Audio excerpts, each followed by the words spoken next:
How's everybody doing today? Okay, first of all, got a phenomenal picture, and I want to give credit where credit is due. Steve Markham from UFC 325. He took a great picture of Diego Lopez versus Alexander Volkanovski, and I took a picture, but this will be a better picture. Look at that picture. That's a beautiful picture. Now, this is a rematch. Volkanovski won the first match, second straight win. He is the featherweight champ. Lopez, it ends up, he broke both feet in the fight.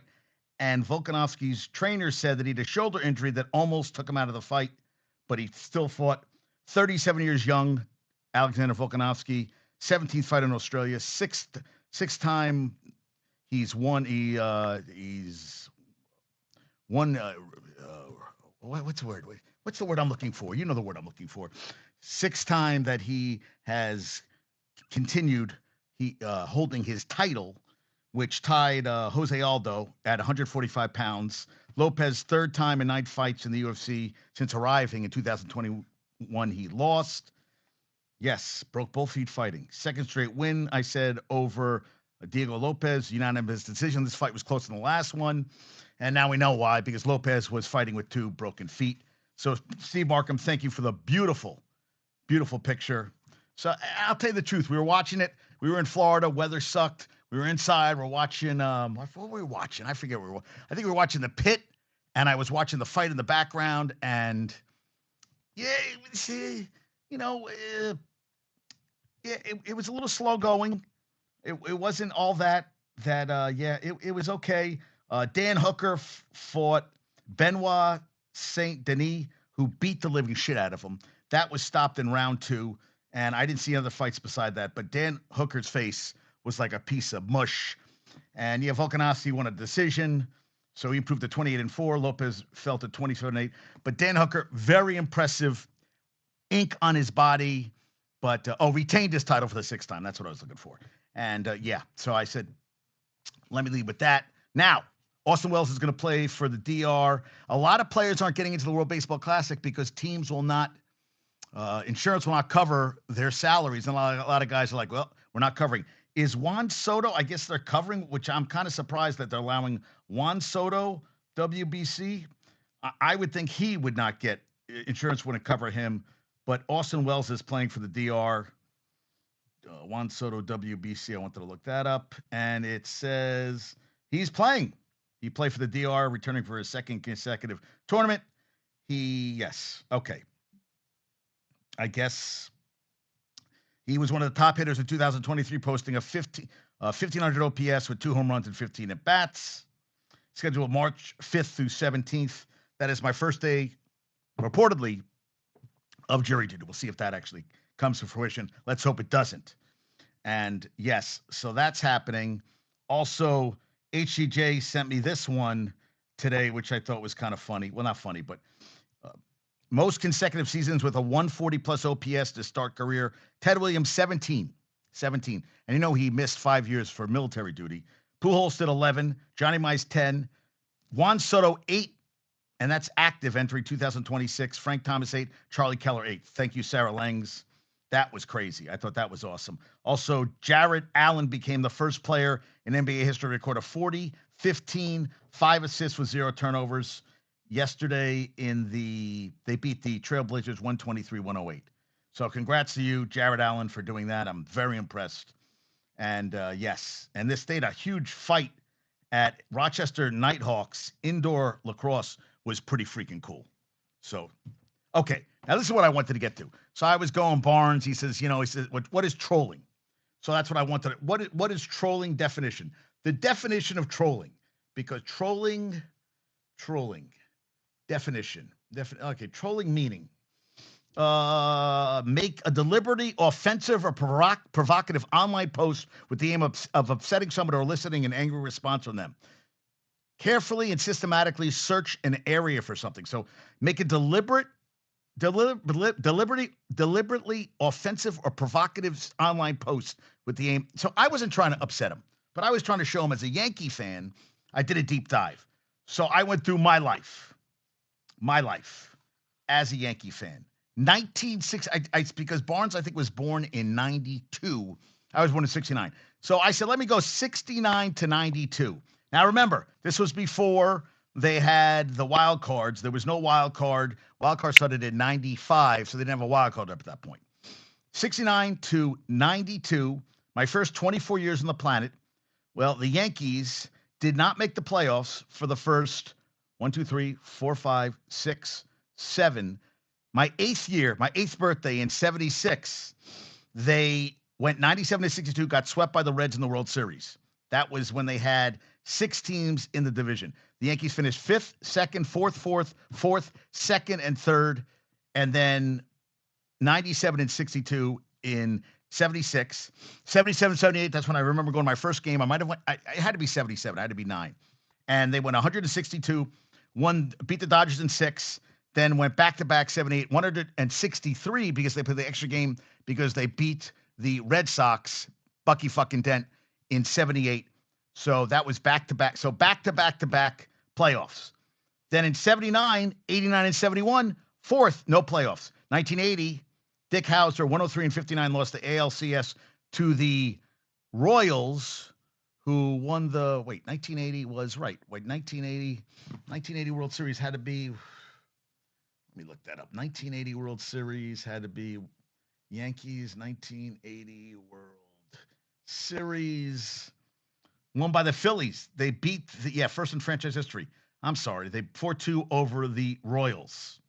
So Yankees lost that one. Okay, so first 1, 2, 3, 4, 5, 6, 7 years, nothing happening. My 8th year, I really don't remember them losing that. The first recollection I have of real sports was 77. That's when I think I started really paying attention. Maybe I was 9. And then, so we had 3-year run, 79, finished 4th, 80, lost the ALCS, that I remember. 81 was the strike year. They went 59 and 48. They lost in 6 games to the Dodgers. 82, so they had, that was the 3rd losing season of my first 14 years on the planet. Then they went 91 and 71.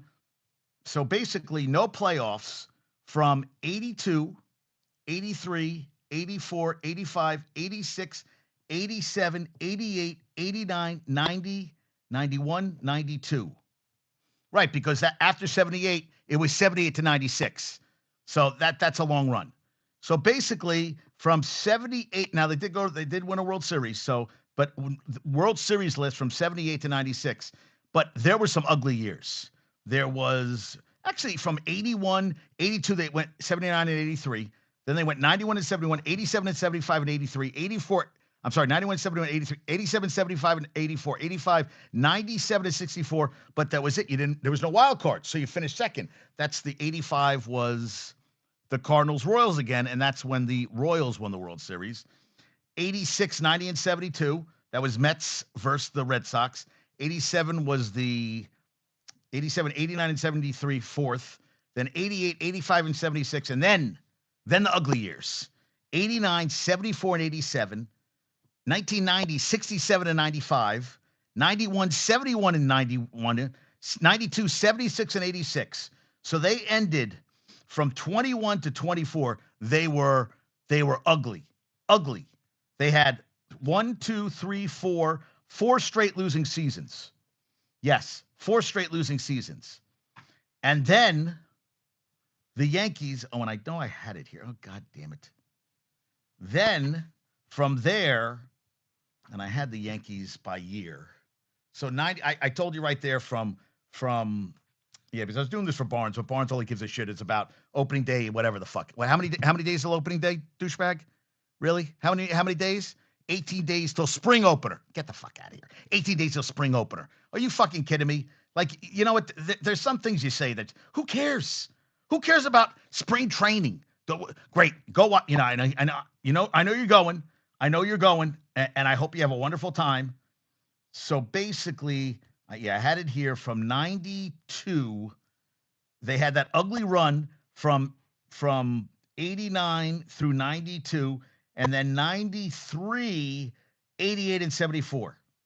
Then 94 was the strike year. They went 70 and 43. They had a great team. Next year they come back. They go 79, 65. I don't remember the tie in 95, and that's when they lost the divisional 5 games where Griffey came around and Don Mattingly's only playoff appearance as a Yankee. And the Yankees have not had a losing season, Barnes, since 1993 through 2025. The Yankees have not had a losing season. So in my first 24 years on the planet, 7 losing seasons, 4 World Series, they went 2-2, 5 playoffs. And in Barnes' lifetime, which is 92 through 2025, you went to 8 fucking World Series. You won 5. You won 96, 98, 99, 2000. You lost in 2001, 2003, and you won in 2009. So you won 5 World Series. You lost 3. 8 in your lifetime, buddy. 8 playoff appearances in your lifetime. 26 of your 33 years from 92 through 2025. That's what? 34 years? You have gone to 26 playoff appearances. You had 95 to 2007, 13 straight years in the playoffs. Then you had a little lull, 2008. Then you had 4 straight from 2009 to 2012. Then you had a lull, 13 and 14. 15 you're back, 16 you're out, 17 to 22, 6 straight years, and 24 and 25. You've gone to 8 World Series in your lifetime. You've had 5 championships, and no losing seasons. So we can't really relate to each other. And it's only because it's a lifetime that I was born and you were born in a different lifetime. So that's what happens. But I did the deep math and I was like, wow, dude, you have had a hell of a run. You have had a phenomenal run. And they've led from 95 to 2025. They led the major leagues with 26 playoff appearances in your fucking lifetime. 26. 26. I mean, it just blows my mind. Blows my mind how much success they've had in your lifetime. It's different. It's just a different world. It's your world. It's not my world. But I thought that was very interesting. So I did a deep dive today. Everybody can talk about all what happened in sports, blah, blah, blah, blah, blah. That interests me because I was kind of curious to see how they did. I mean, yes, they went to 4 World Series. They won 2. They won back-to-back. 4 in 24 years is gorgeous. 8 in your lifetime is at double that, plus playoffs almost every year. 26 of 33 years in the playoffs is out of control. Out of control. And so that's why I asked him. I said, Barnes, how did I wanted to check the distance between Monroe, Connecticut and Fenway. Well, Yankee Stadium is only 63.6 miles, where Fenway is 148. So it makes sense. And he said his family had Yankee season ticket, which, that's a ride, dude. That's Yankee season tickets. That's a ride for tickets. But I just was curious about that. So I want to talk about that. Also, 10 vacancies this year in the NFL, tied a record in a season. The only minority coach, and I know the Rooney Rule did not start until, so 3 black coaches, one more than, that's all they have right now. They have 3 black coaches in the NFL right now. Mike Tomlin just is gone. You have Todd Bowles. You have DeMeco Ryans. And you have, who's the other one? Who's the, 3, I know I had it here. I had it. I had all the coaches written down. And now I feel like Robert Saleh is considered. Who are the 3 NFL black coaches right now? I know I'm forgetting someone. 3 NFL black coaches. Todd Bowles, DeMeco Ryans, Aaron Glenn. Sorry. Well, they had 6. 2025, you had 6. Mike Tomlin, retired, 628 winning percentage regular season, 193 wins, 1-1 in Super Bowls, 8-12 in the playoffs. Just came off a 10-7 season where they got blown out. Well, they got blown out of the fourth quarter by the Texans. Todd Bowles, 24-40 with the Jets, 35-33 with the Tampa Bay Bucks, a .515 winning percentage. In the playoffs, he is... What is Todd Bowles? I thought I wrote down Todd Bowles in the playoff. What did Todd Bowles do in the playoff? Playoffs. Todd Bowles coaching record. Here we go. 1-3 in the playoffs. So yes, he went 1-3 in the playoffs.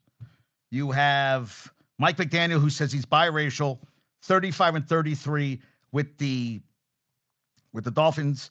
He went 0-2 in the playoffs. DeMeco Ryans is now 627, 32-19, 3-3 in the playoffs. He's taken them to the playoffs in all 3 of his seasons as the Texans coach. Raheem Morris, 6 years, 3 years with Tampa Bay. He had went 17-31 with a 354 winning percentage, 20-25 with Atlanta, 444 win percentage, no playoffs. And Aaron Glenn, 3-14 and 176, and he's going to call plays on defense. That's a new thing now. Jesse Minter, just Anthony Weaver, who used to be with the Ravens, is back, but he's not going to be calling plays. That's a big thing now. So basically, you have Dave Canales, who is Mexican, and you have now Robert Saleh. You really have 5 minority coaches. The NFL, 67% black. And I always don't understand. 10 openings, and basically Robert Saleh was the only hire as a head coach. Really? You're telling me that every great coach is a white dude? And I've always found this very peculiar. Yeah. So 3 black coaches, 1 more than in 2002 before the Rooney Rule. All these coaches getting hired.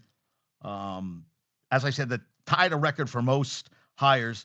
2017, you had 7 black coaches, but you have 2 new black offensive coordinators. Eric Bieniemy is back with KC, and Mike McDaniel is with the Chargers. And I don't know, is Bieniemy going to be calling plays? That's what I'm kind of curious about. But he's back. Maybe he'll get another job. Raheem Morris, you have 6 black defensive coordinator hires. Maybe they'll get something. Raheem Morris with San Francisco, Christian Parker with Dallas, Denard Wilson with the Giants, Patrick Graham with the Steelers, used to be a Giant with the Giants, Durante Jones from Washington, and Anthony Weaver, who's not going to call defensive play calls. But how does Jesse Minter go? And I know he's been coaching for a while, but he's really been in the NFL for 2 years. And he's coming off a year where the team wasn't that great. I don't know how he got a head coaching job. I'm still a little, and you hear about these black coaches. And this thing too, Anthony Weaver has been in the NFL now for 23 years, 7 as a player, 16 as a coach. And Declan Doyle, 30-year-old white guy, is going to be the offensive coordinator for the Ravens. How are all these white guys getting every job?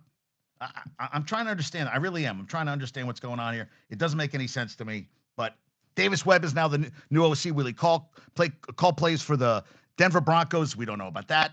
I'm kind of curious how that's going to work out. But it perplexes me how we keep getting coaches passed over. Have the Giants, and Giants are still looking for an OC.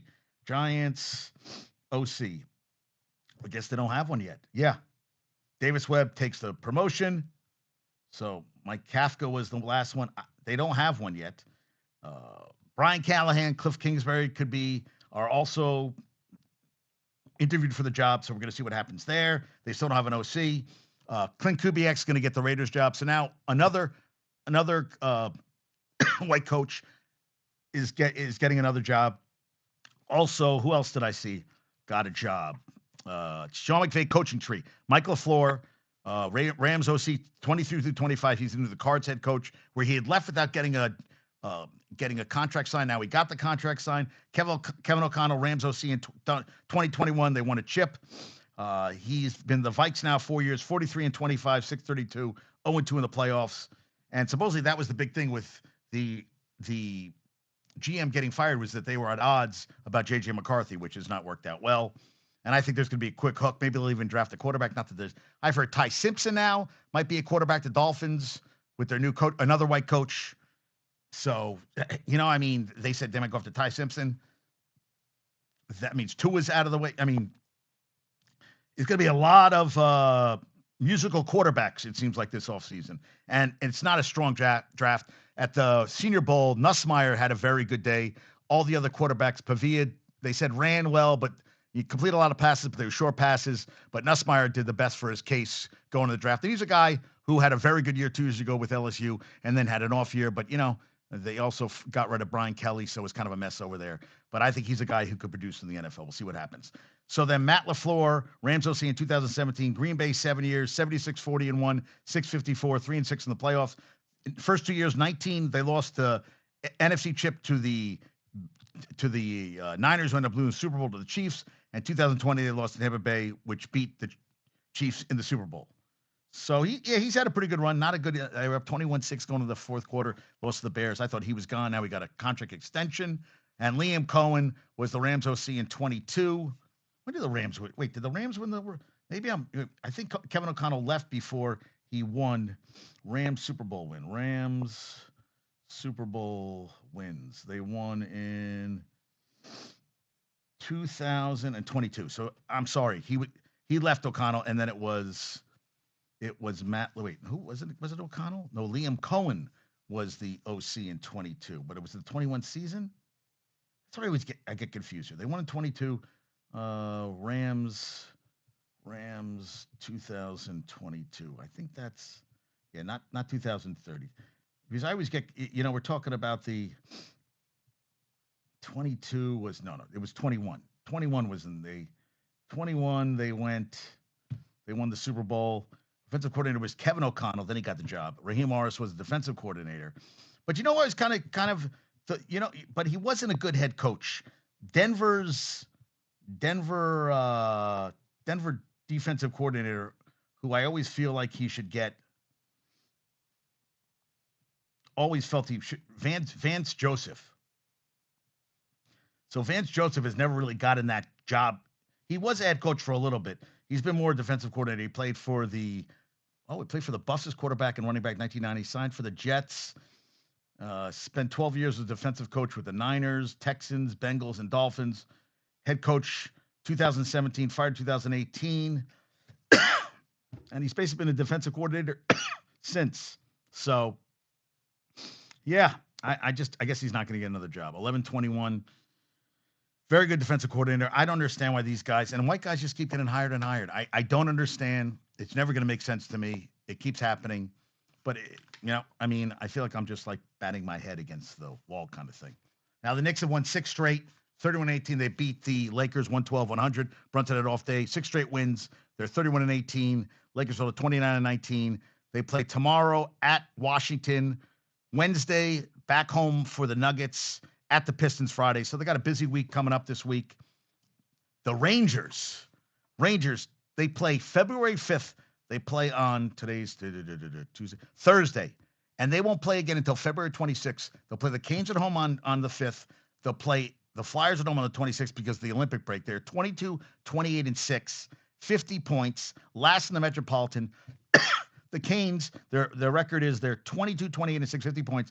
Canes are in first, 34, 15, and 6, 74 points. They're 24 points behind the Canes, who are plus 31 goal differential. The Rangers are minus 27. They're 6-14-4 at home. 6-14-4. We're talking in 24 home games, they've won 6. They've won 16, 14, and 2 away. They are terrible. And Michigan sent me this. I sent it to Tommy, and one of her cousins gave it to her, and I thought this was hilarious. That I gotta find it. Okay, here we go. One of her cousins sent her this. Oh, yeah, here we go. It's long. So someone sent it. They don't know who actually wrote it, but that you really suck out loud. I have lost every bit of respect for the New York Rangers as a legitimately run hockey organization with Chris Drury as the general manager. He took a President Trophy winning team and in 2 seasons turned them into a non-contending laughingstock team in the league that only has 6 wins at home.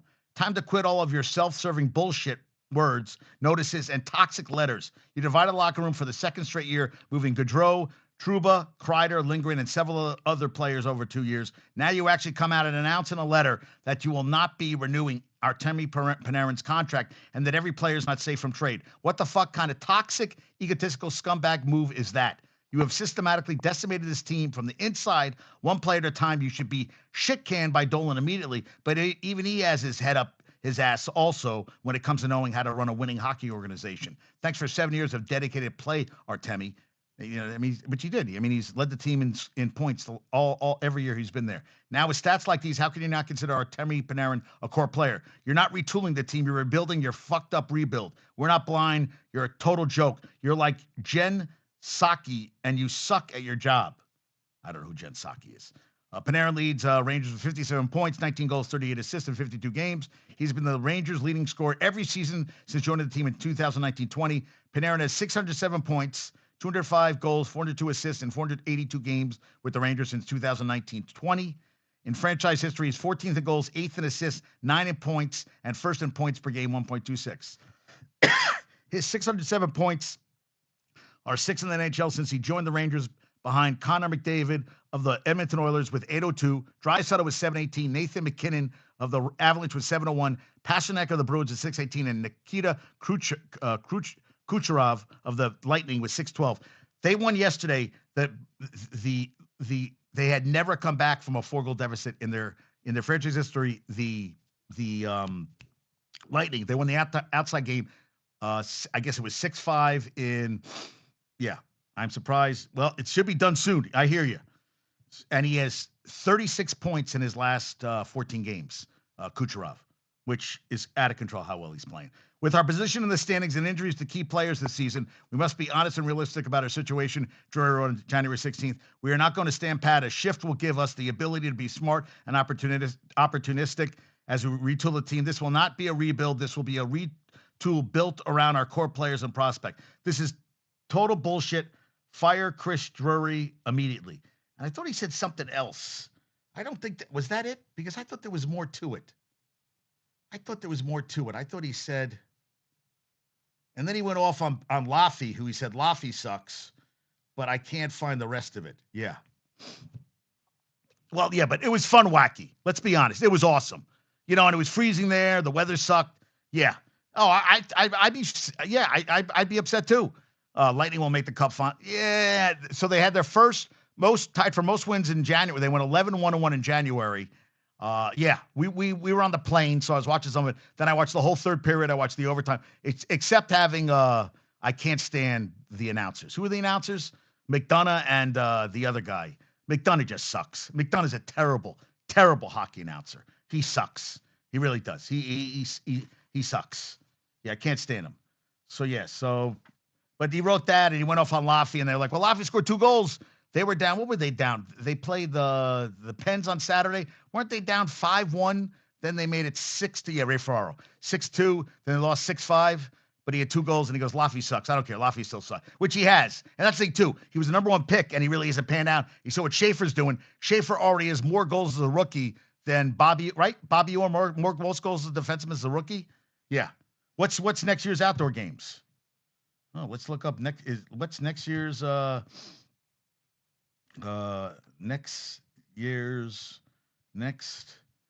Jerry World and Utah. Oh, yes. Well, Jerry World, but Utah will be cool. Jerry's World, he's a douchebag. I can't stand him. All right. So college basketball, Arizona, first time they've ever started off 22-0, 22 straight wins to start a season ever in Wildcats history. They are third week in a row, number 1, Michigan 2. Did you see that? Dusty, maybe before the game, sat there and all the fans are screaming at him. He wanted to figured to get him out of their system. They won on Friday, and I saw a crazy stat. There's some crazy basketball stats in the top 25 yesterday. I got to find them all, but I got to find them. Let me see what I have here. Oh, UConn. No, Michigan jumped. Michigan jumped UConn. UConn dropped to third. Michigan's 20-1, UConn's 21-1, because the Big Ten's a lot better than the Big East. Yeah, how many good teams you have in the Big East this year? You have jack and shit. It's St. John's and UConn, and that's it. Big Ten's got some real teams. Duke is 4, stays there. Illinois beat. So how about this? They were 20-0 Nebraska. Tuesday they lost at Michigan. Yesterday they lost to Illinois. And Illinois jumped from 9-5, and Nebraska lost 2 straight games after winning 20 straight. So Illinois 5, Gonzaga 6, Iowa State moved up 1-7, Houston up 2-8, Nebraska went from 5-9, and Michigan State dropped 3 spots to 10.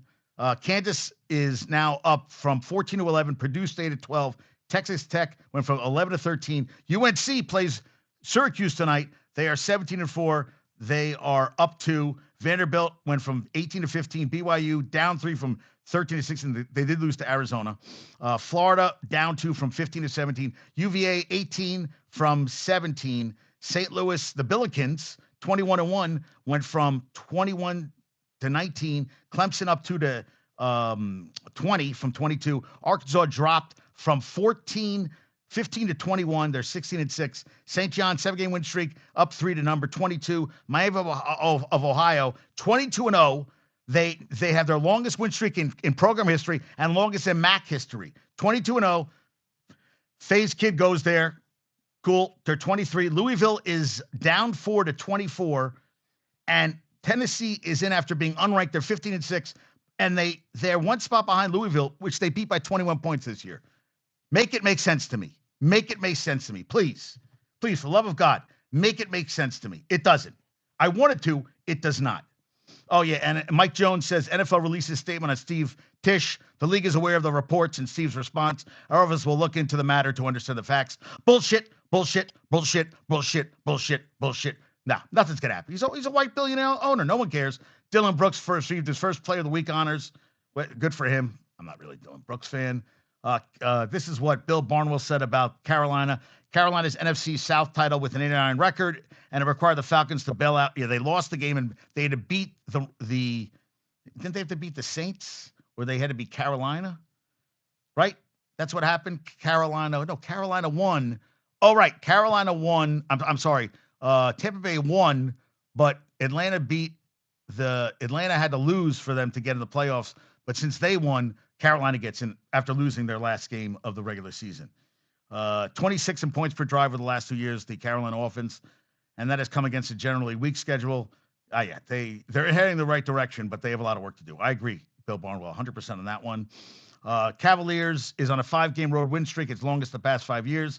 St. Louis has 7 100-point games this season, tied with Georgia, Miami of Ohio, and Michigan for the most in D1. It's the most such games in a season in A10 history, breaking a tie with the 1987-88 Rhode Island team. The Billikens have never had more than 3 100-point games in the season before this year. They've had 7. So they're scoring. Also, what did I see here? BYU, AJ Dibansa is averaging 19.4 points per game against AP-ranked teams on 39% field goal percentage. He's averaging 24.5 and 57% against unranked. BYU is 1-4 against AP-ranked teams this year, 16-0 against unranked. And then I saw this from Milton. Milton said he saw this from Jamal Mashburn, that he said, what did he say to me? He said, right, he sent me this. He said, just saw something that said Cooper Flagg would be the 4th or 5th pick in this year's draft. I said, well, you got Koa Pete, you got Dibansa, you have, Jamal Mashburn says that Flagg was the first pick, but he wouldn't be selected. I said, yeah, Peterson is sitting out games a lot at Kansas. He has a team around him, and I feel like that's a guy that would scare me away when it comes to the draft. But Mashburn would have Flagg 6th. I think there are some good players out there, but he was Flagg was selected the first pick of the 2026 NBA All-Star Rising Stars draft by Carmelo. Let's look at NBA college basketball NBA prospects. College basketball NBA prospects. All right, here we got the big board. Let's look at the big board. This is who they're talking about. Yeah, Peterson scares me at Darren Peterson. Hamstring it. Yeah, I don't know what's going on here. He misses a lot of games. He's taking himself out of games. They're saying he's great. He's missed a lot of games. I'm not 100%. Dibansa from BYU. Cameron Boozer, that's another guy. Caleb Wilson, who already broke the freshman record for most 20-point games by Tyler Hansbrough record at UNC. He's a high one. Mikael Brown Jr. from Louisville. Kingston Fleming. So Koa Pete isn't even in the top 10. Koa Pete's 8th. Yeah. He's an excellent rebounder and rugged interior who makes winning plays, but he has limited functionality on the perimeter as he doesn't create off the bounce at a high level, and he's not a threat. Still a big get to carve out a niche with the toughest, but there's plenty of time. He's an undersized big who doesn't block shots at elite level. There are fair questions about his upside. Yeah, I don't know. So that's interesting. Braylon Mullins is he's 10 from UConn there, Barnes. So yeah, so I was looking at that, the college basketball top 25. Women UConn have won 39 straight games. They had their biggest win ever. They was 42-42.5 against Tennessee. They blew them out 54-24 in the second half. Largest margin of victory in the 28-game series between the two teams, between Tennessee and UConn. UConn's up 18-10, second worst loss in Volunteers history. So they went third. But the NYU women, who won by 2 points yesterday, NYU women's basketball has been out of control. NYU women's basketball. They are playing. Yeah, I thought they won there. How many games have they won? Something crazy. National champions. Yeah, Carnegie Mellon. 58-57. I don't know how many. That's what I was trying to figure out how many they've won in a row. Win streak. Here we go. Win streak. Win streak. Yeah, here we go. It is right now. It is. I mean, they've won back-to-back natties, and of course, it's not working right now when I want it to work. So I think it's 88 in a row. Is that how much it is? This sucks. It really sucks.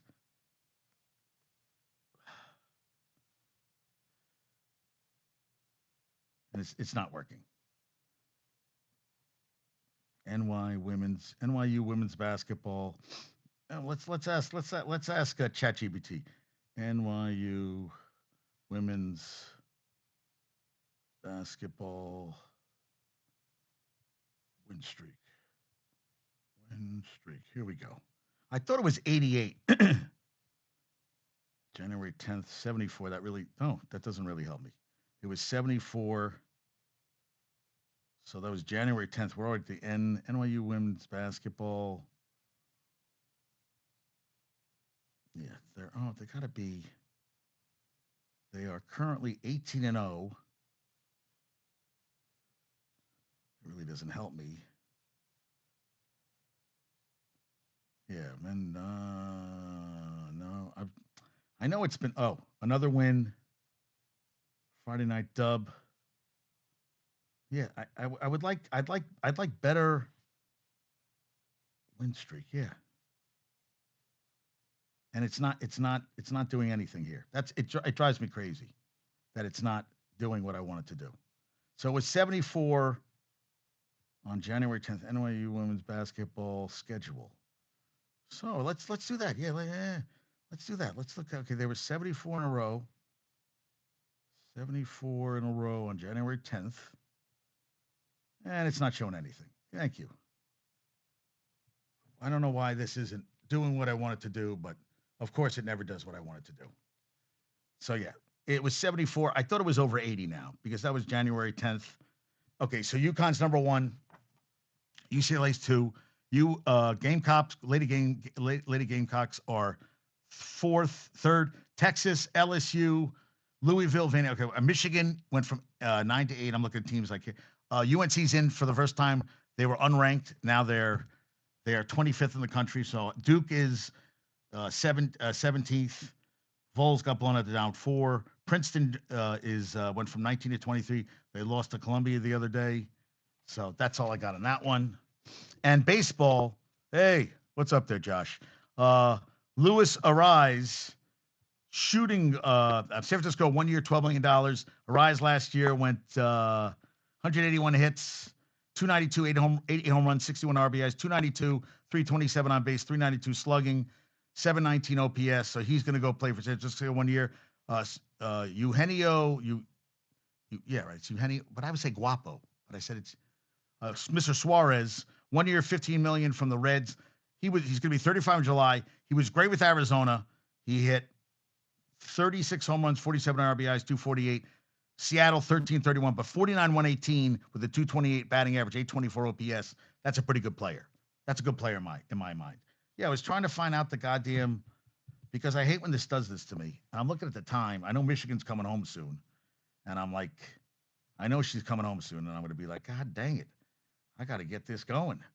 So what was I looking at? Yeah, I was trying to get NYU women's basketball win streak, which was not NYU women's basketball win streak. Yeah, which I know is not going to happen. So, and there it is. Yeah, 70 consecutive games doesn't. Yeah, I know we're over. 70-plus wins. The last one was the Elite Eight in 2023 against Transylvania University. They're playing some very good basketball. Yes, they're playing very good basketball. So they had 74. Wait, I lost that already. So they, one to go. Oh, 79. Jesus Christ. 79. I thought they played. Oh, I'm sorry, the 80. They are at 80 wins now. 80. 80 wins in a row. Thought that was crazy. Okay. And I had some more. What else did I have here? Yes. North Carolina, as I said, Keller Williams, 15 games, 20 points, breaking a tie with Tyler Hansborough in 2005, 2006. He's gone. He's gone. JT Toppin is up to 16 25-point games at Texas Tech, second most in the past 20 years after Jarius Jackson with 17. He has had 21 games with 20 points, 10 rebounds at Texas Tech, fourth most such games in Big 12 history, trailing Ray LaFrentz, Blake Griffin, and Michael Beasley. Spartans, how about this? Michigan State has lost 10 straight games to an AP top 5 team. It hasn't won one of these games since beating then number 4 Kentucky in double overtime in November 2022. Tom Izzo is not getting it done against big teams. Michigan beat their asses. Kansas has a 5-game winning streak, 5+ game winning streak at since that, and it's coming January. This is the first time this has happened since 2008, 2009, where they have a 5+ game win streak in a season that came January or later, which is crazy. Hey, okay, before I forget, Wonder Man on Disney. I just finished it. 8 episodes, short episodes. I binge watched it on the plane, and today I finished it. I fucking loved it. Now, it hasn't been picked up for a second season, but they left it. There could be a second season. It's about the industry, the acting, the acting industry. So I don't know if a lot of people are going to like it, but the lead actor and Ben Kingsley, Sir Ben, fucking awesome. It's really good. I mean, I highly recommend it. It was really good.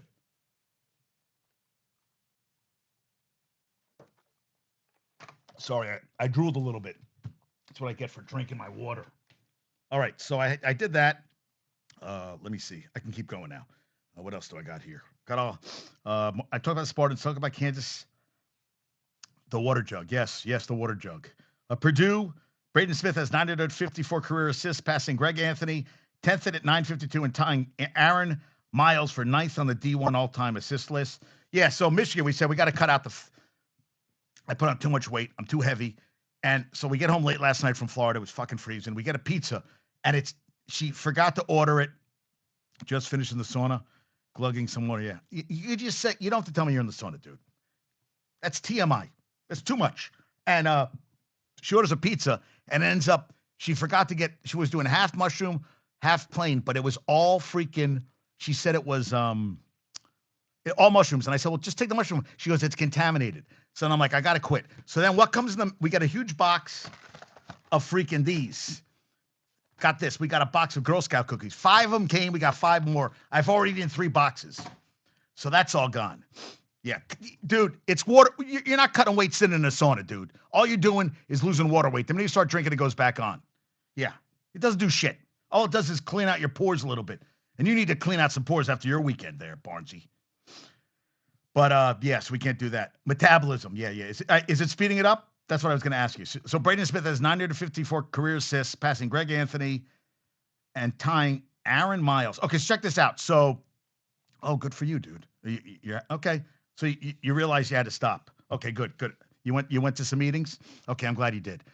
We meet her Uncle Bernie. He's not an uncle, but she's known him his whole life.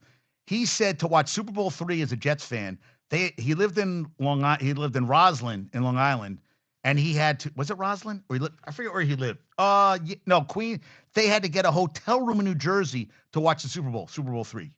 They had to get and he was at the greatest game ever played when the Colts, Alan Amici scored the touchdown to beat the Giants in the greatest game ever played. When was the Alan Amici touchdown? Was that 56? When was the Alan Amici touchdown? When was the Alan Amici touchdown in the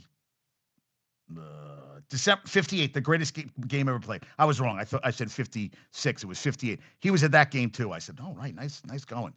Yeah, your metabolism. Yeah. You keep worrying about the metabolism. Yeah.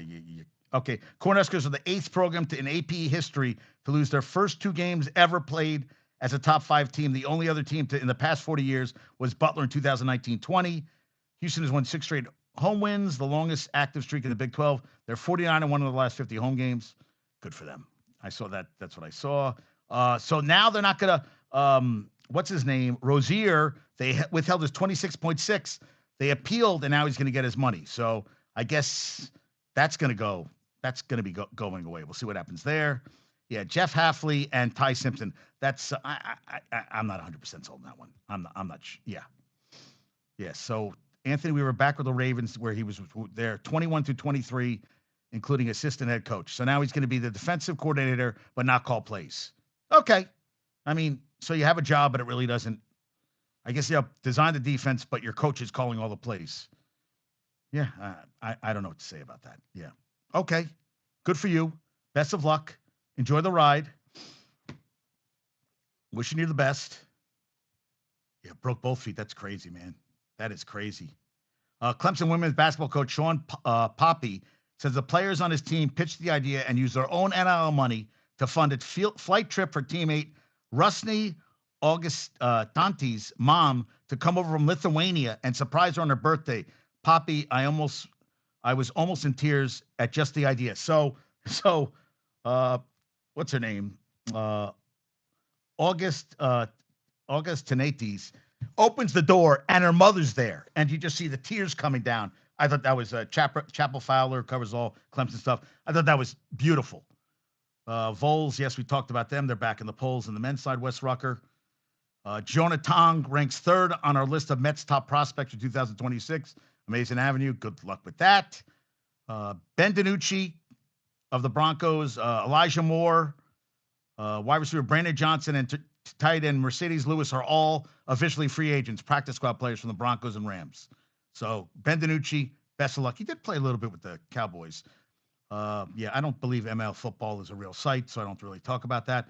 We're still we don't know. You want Giannis now and first round draft picks with the Warriors?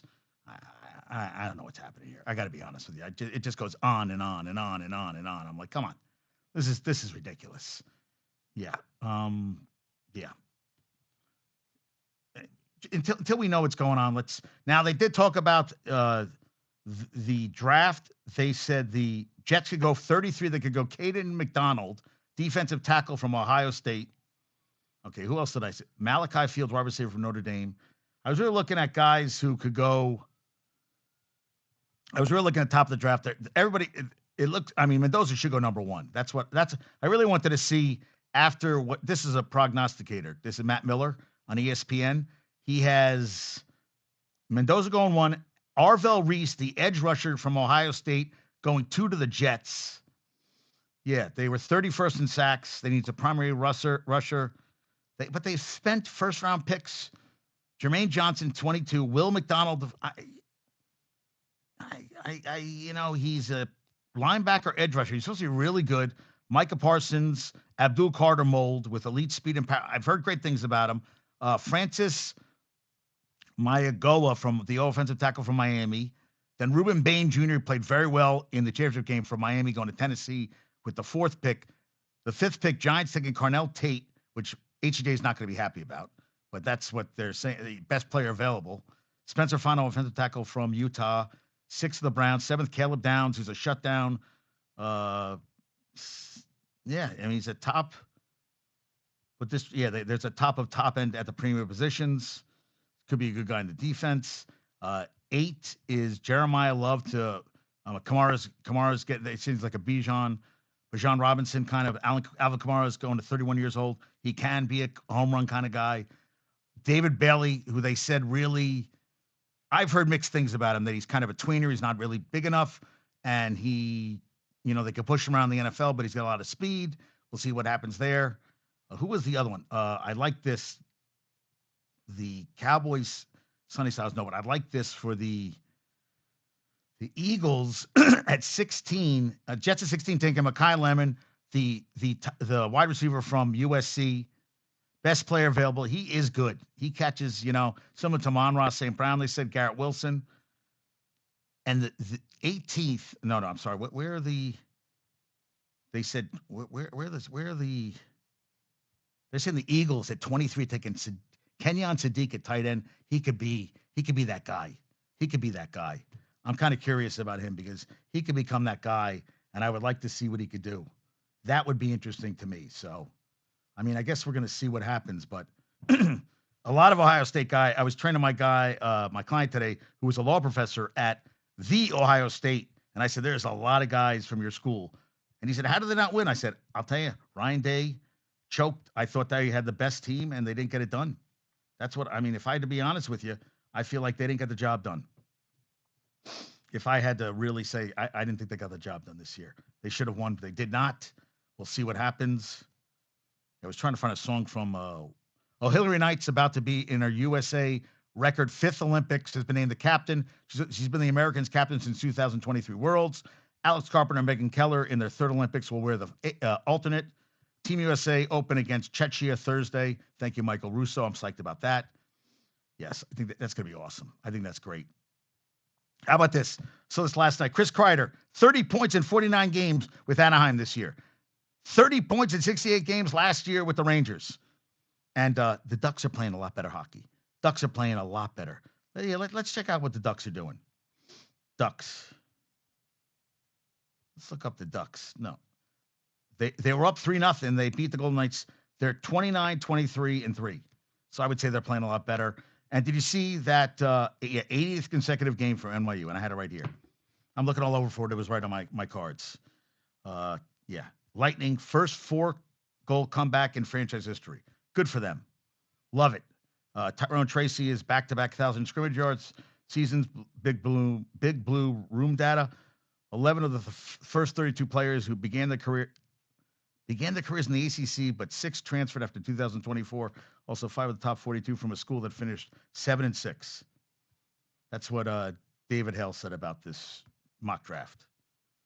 Yeah, I was like, that's interesting. Yeah, that's interesting. Very interesting. Oh, this is the first time since 2010-11 we've had multiple goalie fights in a season. You had that season you had Carey Price versus Tim Thomas and Rick DiPietro versus Brent Johnson. That was a pretty good goalie fight last night. That was fun. Oh, and I also did the last time your college football teams were shut out. It's been a while. Florida hasn't been shut out since 1988. Then it's TCU 91, Vatech 95, Georgia 95, Nebraska 96, USC 97, Louisville 2000, Alabama 2000, Penn State 2001, UNC was 2011, Michigan was 2014. So more college football said, what's wild about TCU's no shutout streak? 10 losing seasons since 1991, including a 1- and 2-win season, still managed to put points on the board. You know what? I would say that is kind of interesting to me. And these uniforms, you see these uniform fanatics for the Super Bowl? Hey, Michael Rubin, you have destroyed fucking these. I mean, that looks like shit you would wear on your worst day. What a piece of shit. $160. I don't like Dove Climate, but I agree. Michael Rubin, these Super Bowl, they're terrible, dude. They are atrocious, these jerseys. Just shit on a stick. Just terrible. Yeah, Syracuse in North Carolina tonight at 7 on ESPN. You talked about black coaches not getting hired. No black head coaches. Shocked? No, I'm not shocked at all. Matt and Michael LaFleur will be the 4th pair of brothers to serve as NFL head coaches, joining John and Jim Harbaugh, Jay and John Gruden, Al and Ted Nesser. So we have 4th pair of brothers. John has won one. Jim has been a one. John has won one. Jay didn't win one. And I don't know Al and Ted Nesser at all. I would have to look up Al and Ted Nesser. Al and Ted Nesser. Let's see what that is. The Nesser brothers. Oh, wow. This is a long time ago. Who helped make up the most famous family nets from 1902 through 1931. Wow. Wow. That's a long time ago. I have to do some deep dive on that. So they Yeah, outside football. There were 12 children. That's their family. Wow. Yeah, that's crazy. Huh. Very interesting. And the Browns plan to hire Jets. Jeff Blasco as tight end coach. Sources tell Mary Kay Cabot. Not final yet. He worked under Todd Monken in Cleveland in 2019 as assistant offensive line coach. So now they're going to need another player. Katie Mingo got the Penn State's first win in the Big Ten over Minnesota yesterday. Thank you, Ben Stevens. Nice shot. That was beautiful. Shakur Stevenson beat Teofimo Lopez Jr. by the unanimous decision at MSG on Saturday. Saturday, yeah. He moved in weight class, beat him 119, 109, 119, 109, 119, 109, 25-0. He does not have any power in his hands. He's now world champion in his fourth division. He was featherweight, junior lightweight, and lightweight, and now he is the coming off a dominant. He beat Willie Zepeda in July. Yeah, he won 6 straight since his upset loss to George. Unified lightweight champion. So wait, he's won. Will make his debut. Okay, yeah, former division champion. Featherweight juniors. So what is Shakur Stevenson? That's what what did he win the fight in? What was in it? Was it Shakur Stevenson is the multiple across, well, yeah, from featherweight to light welterweight. Okay. All right, so he is, yeah, but he doesn't have a lot of Shakur Stevenson, yeah. Yeah, he just, yeah, all right. He doesn't have a lot of knockout ability, but he can't. He's beautiful to watch. If you like the, but yeah, super lightweight title. Okay, so that's his fourth. He becomes just the 25th fighter in history to win world titles in 4 weight classes. The most recent was Terrence Crawford, one of his closest friends, who was ringside. That the only round where you could even make a case was so dominant. Round 8. That's what they said. Yeah, just beat him. Yeah. The uncrowned number 8 pound for pound boxer in the world. All right, so he beat him. Good for him. Best of luck, Shakur. Yep. So Mike LaFleur is the new head coach. We're waiting for Clint Kubiak. Former Green Bay's linebacker coach Shan Dugan as the next defensive coordinator. So Sean Dugan has to be a white dude. It can't be anybody. But it is. It's a white. It's all black players and it's all white. Yep. Another white coach. Yep. I mean, listen, he's been working at this a long time. I'm not going to say, he's 32 years old. Did he play in the league? No. Career history, graduate assistant. He played football at BC. He's been a coach since 2015. So what? 11 years? Started out at a graduate assistant at Boston College, Hawaii, UMass, Ohio State, Boston College, Green Bay Packers. So he came to the NFL in 24 as a defensive assistant, linebacker coach this year. Last year, defensive assistant. This year, linebacker coach, defensive coordinator. He'll be head coach. Don't worry. He'll be head coach. They love going younger. He's the second youngest coordinator behind Declan Doyle, who's 30 years old, defensive coordinator for the just fucking crazy. Yeah. Just crazy. Former Turf coach, yeah. Turgeon was hired by Kansas City. How about this? Dana White said UFC ref Mark Smith tore his ACL during a fight, but stayed on to finish the fight. He was immediately carried off after the fight. That's a tough son of a bitch. Career Grand Slam, Carlos Alcaraz in the youngest ever, 22 years old. Faster than Djokovic. I mean, faster than Don Budge, who played a long time ago. Isn't that crazy? He's had 7 Grand Slams. All right, let's go to trivia question. That's all. I wanted to make sure I got until I was dinged off today. I started a little too late. Last show's trivia question was. Let me see. It should be right here. Oh, no, it was here. All right, yesterday's trivia question was. Last show was. What player is 0-4 in title games? He's an active player. He's the only player since the merger who has played in more than 4 conference title games and lost them all. It was Devontae Adams. John Cappelletti was 0-6 for the Rams and Chargers. Today's trivia question, which I've already asked today, How many 4-goal comebacks has Tampa Bay Lightning had in their career?